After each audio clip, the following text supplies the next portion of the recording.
Il y a quelques jours, quand on est arrivé ici tôt le matin, on a trouvé 19 oliviers à terre. Ils avaient été saccagés pendant la nuit par les colons israéliens.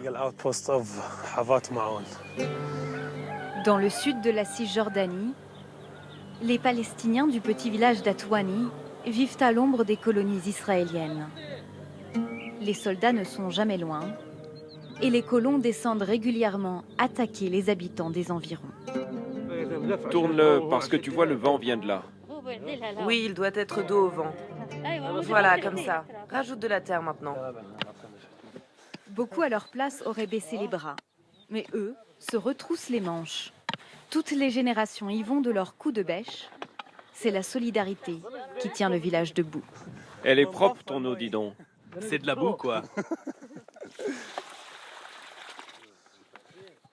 Dans la bonne humeur, et en moins d'une demi-heure ce matin-là, 4 oliviers sont plantés. Bien sûr, on est en colère contre tout ce qui se passe. Mais en même temps, on est content car malgré tout, on continue à travailler notre terre et à la protéger. Depuis des années, Israël tente d'annexer ses collines, d'avancer sa frontière pour engloutir Atwani et les hameaux alentours. Mais les Palestiniens ne reculent pas. Certains vivent sans eau ni électricité, peu importe les sacrifices, car ils servent un idéal. Rester ici, quelles que soient les difficultés de la vie, c'est pour nous un acte de résistance et on a eu quelques victoires dont on est fiers. La plus éclatante, c'était en 2007.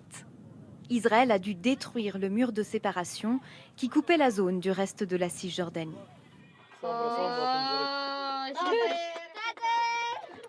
Dans l'ancienne maison familiale, détruite par les soldats quelques jours auparavant, tous partagent un repas et le bonheur d'être ensemble.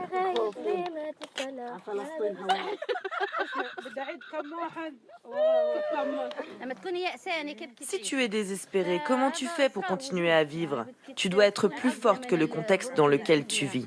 Contrôler tes émotions, c'est continuer à résister.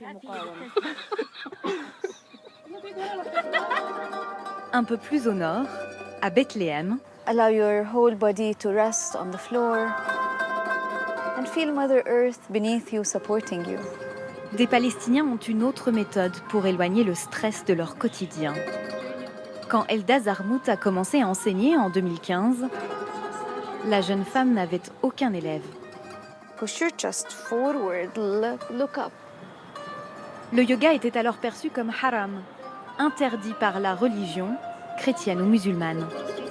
Mais les mentalités changent et le yoga aide à affronter les restrictions.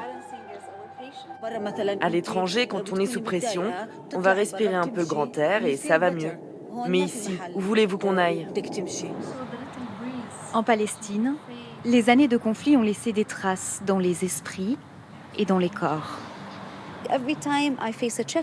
À chaque fois que je franchis un checkpoint, à chaque fois que je me retrouve face à des soldats, c'est un traumatisme qui revient constamment.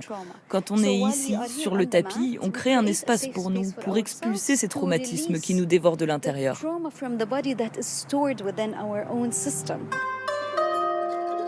Pour les Palestiniens, le secret tient donc en un mot, Soumoud, la résilience en arabe.